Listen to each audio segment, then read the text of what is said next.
There's a pretty one, Ulysses.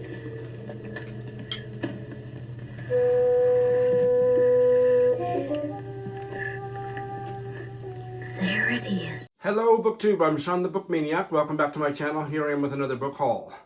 All the books that I'm going to show you tonight were on that shelf right there, and so it was a big gap because I got them piled here, and I didn't like the way that looked, so I've done some rearranging, so it, still a little floppy, my shelves. Not the shelves, but the books are, my library is still a work in progress. But this book haul is not going to catch me up to date, but it's going to get me a long way to being up to date. I might get another book haul filmed and posted by the end of the December, we'll see. But without any further ado, let's get started.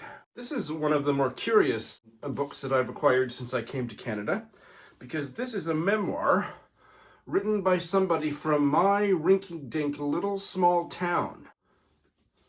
Silently Said, A Journey Through Illness and Addiction by Diana Lee. And I rode the school bus with Diana Lee. She was much younger than I, but we rode the same school bus. And this is her memoir. It's self-published. Apparently it's quite well written. Yeah, she was born in 1978, so she's 12 years younger than me, Diana is. And her mother had a severe health problem that was progressive, that ultimately she lost mobility and so on, and it was a real crisis for that family. And the father turned, apparently, according to just reading the back of this and talking to people who've read it, but I was not aware of this before I heard anything about the book, became quite an abusive alcoholic, and the mother died when the children were very young, and one of the author, Diana Lee's sisters, got the same, inherited the same genetic condition. So yeah, all kinds of stuff. That's all I know about it. And I got a copy as soon as I heard about it. We'll see what it's all about, but it's literally will hit very close to home. I remember driving into that farmyard on the way home on the bus, and often seeing her father and occasionally seeing her mother. And I don't remember anything about the author, but she would have been so much younger than me. I remember her older brother more. But anyway, yeah, so interesting. Here is an incredible book. I believe it was James of Caustic Cover Critic that brought this to my attention. The publisher is Scratch Books in London. I will put a link to the publisher in my show notes directly under the title of the book. It's called Reverse Engineering, and it doesn't give a subtitle. It's an anthology of 7 short stories. And the stories are by many of them are very well-known names to me. Jessie Greengrass, Sarah Hall, I'm not sure how to pronounce this, Irinosen Okoji, Joseph O'Neill, Chris Power, and Maureen Sohail. And they have also included an essay about the mechanics, the process, everything to do with how they created this short story.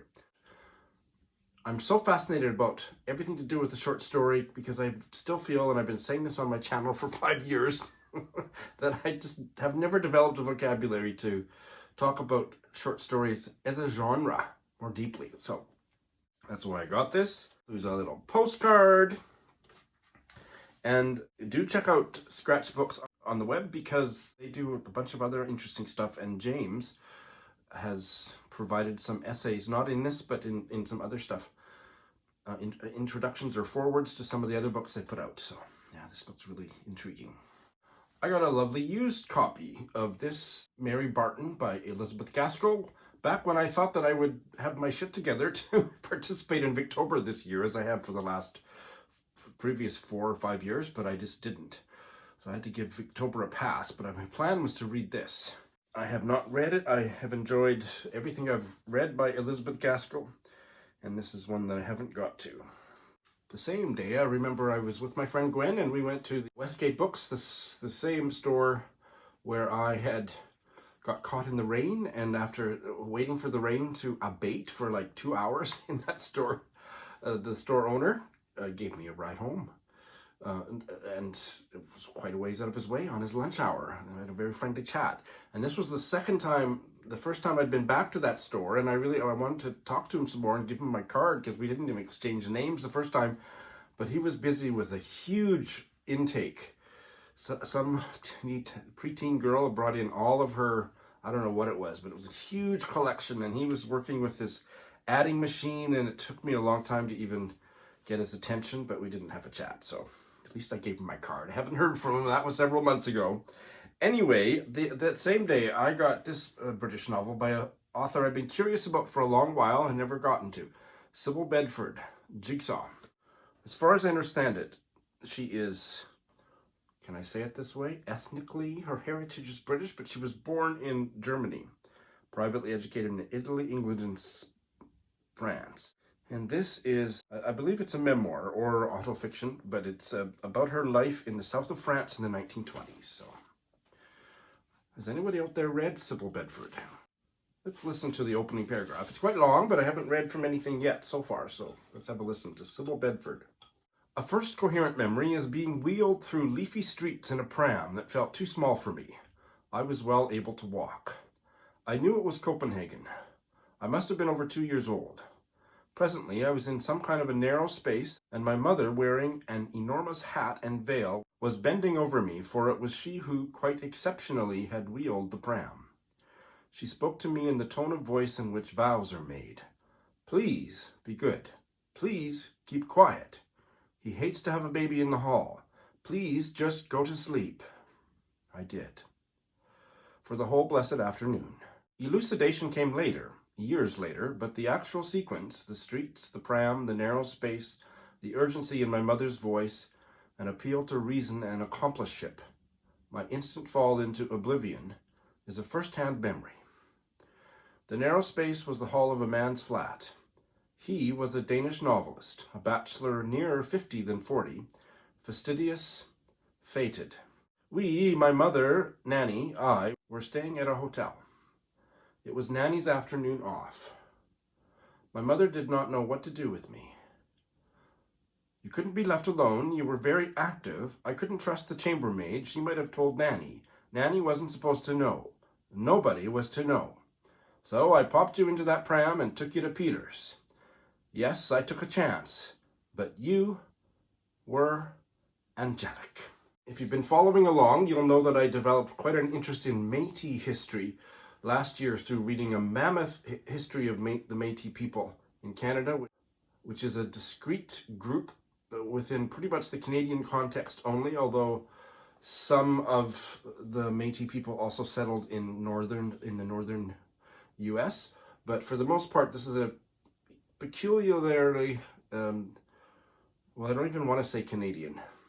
The Métis people mainly settled in what is now Canada and have an important role in creating Canada, and have been, as Indigenous people of any stripe, have been brutalized and victimized by the Canadian state, because that's what the Canadian state does. And I read a history last year. It was a buddy read with Heidi of My Reading Life, and we both got a lot out of it and had some kind of serious critiques of parts of it. But it awakened in me, because before that I had been talking really ignorantly about Métis as being just a mixed race, any mixed race, Indigenous and someone else, which that's ridiculous, and I spoke about it ridiculously on my channel until I started to educate myself. It is a distinct part of Indigenous culture that especially grows out of the Red River settlement in Manitoba and Louis Riel, and then all of the different places that the Métis people moved from there. But it goes back to the Coureurs de Bois, who were instrumental in the growth of the Hudson Bay Company and the fur trade and all that stuff, which goes back to French Canada. But it's just fascinating because it's completely separate in so many important ways from Indigenous tribes, for example. And I'm just fascinated by it. So I got this book off Facebook. It was somebody was selling it for $20 on Facebook, and it's a huge history of the Métis that I'd never heard of. Contours of a People, Métis Family, Mobility, and History. Edited by Nicole St-Onge, Carolyn, Podruchny, and Brenda Macdougall, with a foreword by one of my favorite writers, the Métis writer from Saskatoon, Maria Campbell. The woman that sold it to me for $20 met me at the branch library that I always go to, and I got it. It took us about 6 weeks to sort that all out, but this book sells for $150 online, so I'm excited to have it. It's very academic, it's very dense, it's more than 400 pages. Heidi, but Heidi won't want to spring for a $150 book. I'm lucky to have found this. I don't know when I'll get to it. It may be the kind of reference work that I dip in and out of before sitting down to read it from cover to cover, but I'm so glad to have this on my shelf. I've gotten my books all out of order in terms of the first book hauls that I did after moving back to Saskatoon. I thought that I was kind of presenting them to you in the order in which I bought them, but with putting new shelves together and books getting moved all over the place, that system broke down. So here is a book, one of the first few books I bought brand new at the bookstore, a queer novel that came out earlier this year, Just by Looking at Him by Ryan O'Connell. And I was moved to buy this not because of the cover, but I previewed the audiobook, and it's Ryan O'Connell did the audiobook. He's the novelist, and he is also the writer and star of a Netflix series called Special, which is based on his memoir, I'm Special and Other Lies We Tell Ourselves. He's also written for Will and Grace and Queer as Folk. And my thing about this book is it has the gayest opening of any gay novel I've ever read. And I'm going to read it to you, and it's all about the protagonist's boyfriend's penis. So if you don't want to hear about that, I don't know why you're watching me if you don't want to hear about that, but it's not about sex, but it's about, describing his boyfriend's attributes. And what I love about this is, and especially to hear it in the author's own voice on the audiobook. So when I eventually get to this, I really had hoped to get to it by now. I will definitely be doing this as an audio text combo. But to me, I don't need a lot of sex in my queer fiction, in my gay male fiction. Absolutely not. And the less the better, actually. But what I crave is the sex-obsessed consciousness, which is me and most gay men I know. And I don't think there's ever been a work of gay literature that has captured that, because other than to just focus on sexual encounter after sexual encounter. And I'm not interested in that. I've lived that, and that doesn't float my boat in terms of what I look for in literature. But the rendering of a consciousness that is so saturated with desire is something that I find in this opening chapter. We'll see if the rest of the book bears that out. But here's the opening chapter, for those of you that haven't gone into the other room by now and put your hands over your ears. My boyfriend Gus has a beautiful penis. It's big and thick without being too big or too thick. It has the right number of pulsating veins when hard. The correct number is 2. It's not crooked or bent. It's not purple or pink. It's sun-dappled olive. And I could go on and read it, but because he does end up moving beyond the penis into kind of talking about Gus as a real person. But that is also the most accurate description of how I am, how I think. And it's funny. And the other thing that's important to say about this book is that the protagonist has cerebral palsy. So it's also a book about disability and queer desire, which I valorize to the max. So I cannot wait to finally get to this one. You probably remember that I did a major book on haul in order to weed out my collection, in order to move what I couldn't part with by postal mail and by very expensive freight moving company. So I got rid of 30%, something like that, of my library, and I offered books to booktube besties, to bookish friends, and just said, you have to pay the shipping, but otherwise please take them off my hands. And so I saved all that money that I got in PayPal, because I knew that I would want to go on a massive book buying binge as soon as I got to Saskatoon, and that I would use that as my little nest egg. And I used half or more of it to get this new edition of Barbara Pym. So it's the new editions from Virago, and they're lovely, although I've heard some people don't like the covers. I think they're crazy. But here they are. It's not the complete set, and I don't know why. I haven't read any of the... I haven't found any reason online, but I'm assuming there's copyright issues that they couldn't put, because there's some... But there is... These are 8 of them. And they are, and these are not in publication order. So this is actually her last published book, Civil to Strangers, but there's the cover. Her most famous one, but I don't think it's her best one, Excellent Women. Jane and Prudence. Less Than Angels. One of my favorites, Crampton, Hodnet. The one that I hate, it's the only book by Barbara Pym that I hate, An Academic Question. One of my very most favorite, No Fond Return of Love. And another one of my favorites, A Glass of Blessings. But wait a minute, so where is her debut? Some Tame Gazelle. I found it several days later, misshelved. Not to worry, not to worry. All is well in my world, in my Barbara Pym world. Here is a book that popped back onto my radar. I remember reading and loving it as maybe a teenager, pre-teenager, I think.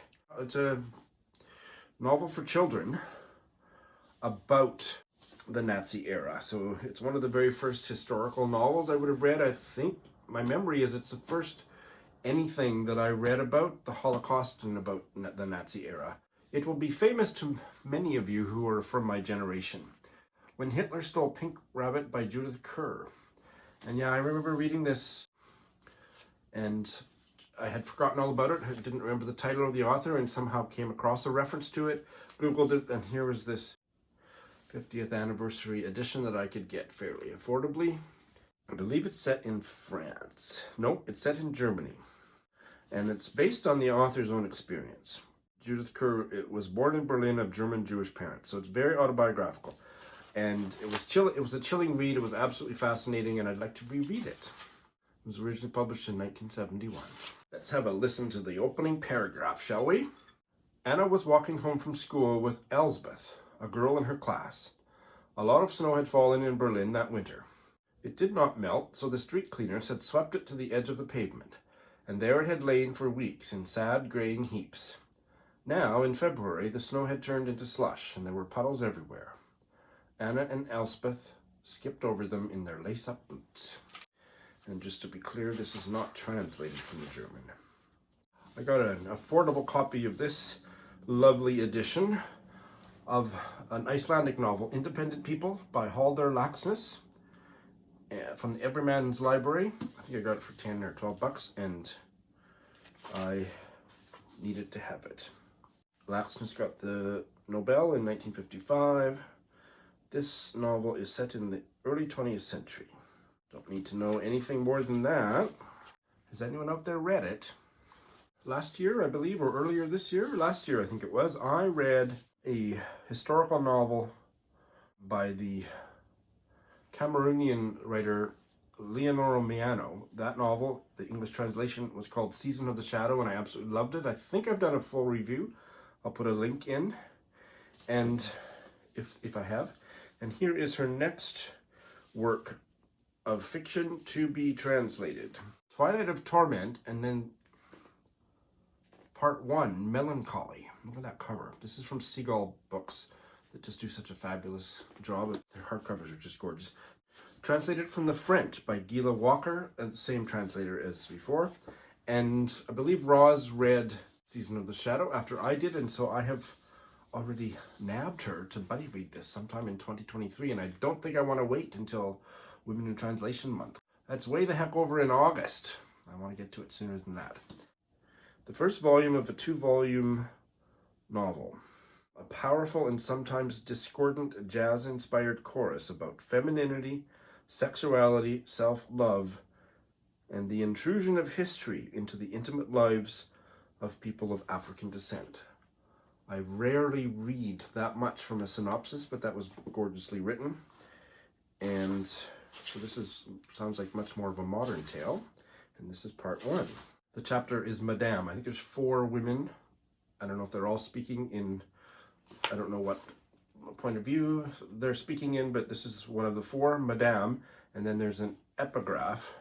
There is no place for a soft black woman. Sonia Sanchez, present. And then here's the opening paragraph of this book. It's suffocating like before a storm. It's approaching, taking its time, streaking the sky with sudden scattered flashes, hurling indecipherable curses on our lives. I've seen others. The thunder is gearing up behind the scenes. It can be heard preparing its roars. They are as yet but hollow rumblings. For the moment, the mother of the world must be gargling discreetly. Before long, her voice will grow powerful. But who can fathom her decrees? No matter how hard you listen, all you hear is what is deep down inside you. The time will come for the deity to reveal the truth, approve or disapprove of our conduct in the land of the living. Until then, before we have to leave this life to fade into the other, we are responsible for our destiny. I will not be accused of being remiss. Here is a historical novel from Lucy Caldwell, the Irish writer. These Days came out earlier this year, I believe, and I read her short story collection Multitudes. A buddy read with Joe Smith, and we loved those stories. And this is her new historical novel set in April 1941 in Belfast, following the lives of two sisters.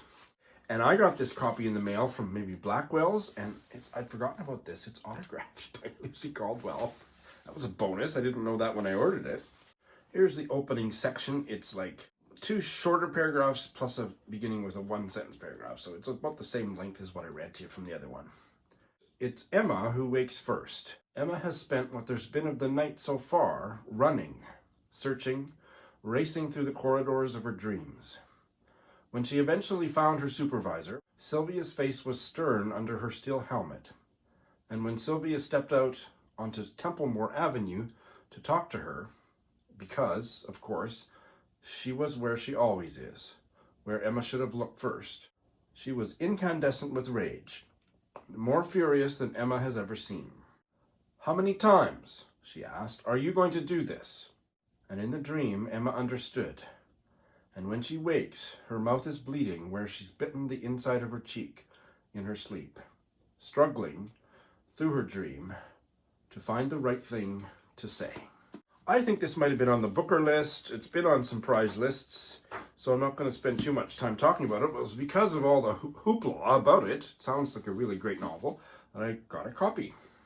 Sorrow and Bliss by Meg Mason, a New Zealander who lives in Australia, in Sydney, Australia, and previously a journalist. I believe this is her first novel, and apparently it's really good. Nell of Gunpowder Fiction and Plot loved it. So did Scott, maybe. And I'm not going to say anything more because you've heard all about it, or you can easily find out about it. Sorrow and Bliss, what else is there really? A brand new Edna O'Brien novel. I don't mean that it's a recent novel. It's not recent, but it's in brand new condition. A Pagan Place, newly reissued, originally published in 1970. So yeah, this is fairly early. She has been so prolific, and I am reading her in publication order with Sonia of An Enthusiastic Reader. We are starting the first novel that she published after the Country Girls trilogy, starting in January. I'm so excited, and this one would come fairly soon after that, I think.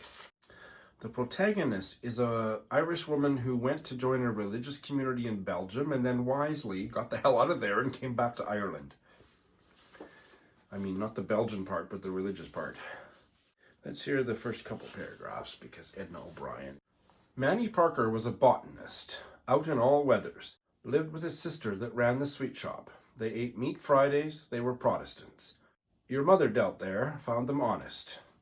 They put chocolate aside for her because it was rationed. 6 bars of plain and 6 bars of fruit and nut.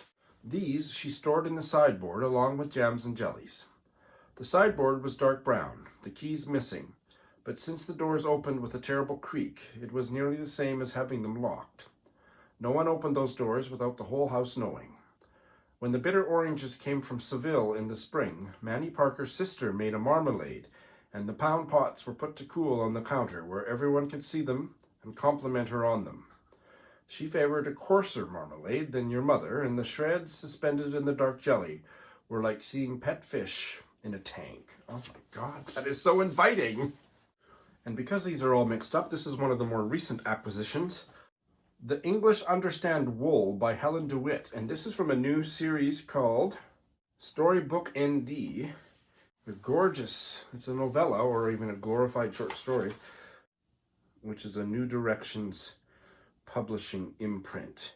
And they are novellas, I guess. Yep. So I have not read Helen DeWitt's masterpiece, The Last Samurai. I have it on my shelf somewhere, but there's a cover by. Look at that cover. It's as expensive as buying a copy of any of the full-scale novels on my shelf. I think I paid $30 for it, but I want it, and if I like it, I'll collect all the other ones. There's about 5 or 6 more. I'll put a link to this imprint in the show notes. And this is an amorality drama about a 17-year-old girl. The other authors in this series, if I can pronounce their names correctly, César Ira, a much beloved author who I hated the one novella I read by him, Osamu Dazai, Laszlo Krasnohorkai, if I got that right, Clarice Lispector, and Yoko Tawada, and forthcoming by Natalia Ginsburg and Rachel Ingalls. I might just collect them to have them on my shelf, because a lot of those writers I don't like or don't have no interest in reading. But anyway, the opening of it looks really interesting, but I'd have to read at least a page, if not more, to give it a standalone vitality, so I won't. The first sentence is, the English understand wool. So that cover is just delicious. Here is a book that I don't remember why I have it, so I suspect that Lindy gave it to me when she was here.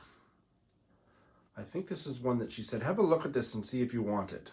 I can't think of anybody else other than Lindy that would have placed it in my lap that way. So it is Walt Whitman, Live Oak with Moss by Brian Selznick. Brian Selznick is a writer, especially for children. I've heard his name. The first part of it is photographs and art. And then there's lots of text later. Oh, it's a mix. So there's text, and then there's art, and then there's... Yeah, I have no idea what... the first chapter after all the art is called The End. Yeah, so I have no idea what's going on in this book. It'll be interesting to try. Here is the opening paragraph of the afterword, which is one of the first bits of text, I think, entitled, Remember Now, Remember Then. As he was turning 40, Walt Whitman worked on 12 poems in a small handmade notebook he entitled Live Oak with Moss. He later took the book apart, edited these poems, and intermixed them with 33 new poems to create the Calamus cluster of the third edition of Leaves of Grass. Whitman never published the Live Oak with Moss poems, as he had written them in his notebook, and there is no record of his mention of them to even his closest friends. Okay, you get more of a sense of what the book is about, and it looks like there's facsimile copies of his notebook pages, so interesting. And finally, this was another hand-me-down. I love hand-me-downs, especially from Lindy, when she came to visit me this summer. You Exist Too Much by Zaina Arafat, a Palestinian-American novel. The protagonist, a Palestinian-American girl, is shouted at outside the Church of the Nativity because she has inadvertently, I'm assuming inadvertently, exposed her legs in a biblical city. And the judgment of these men will echo on through her adolescence. This is a 2020 novel, and I believe I've heard mixed reviews, but it certainly sounds interesting. And here, I think the opening paragraph is taking us right into that scene. In Bethlehem, when I was 12, men in airy white gowns sat at a 3-legged table outside the Church of the Nativity. They ran prayer beads through their fingers and sipped mint tea in gold-rimmed cups shaped like hourglasses, steam floating off the surface and up into the bright blue sky. I walked past them with my mother and my uncle as we wandered through the holy city. One of the men called out, "Haram!" Forbidden. Oh, well, that really does grab me. The title is really quite quite something. You exist too much. All right, I still got lots more to show you before the end of the year, if I get to it, if I get around to showing it to you before the end of the year. So stay tuned. Thanks for watching.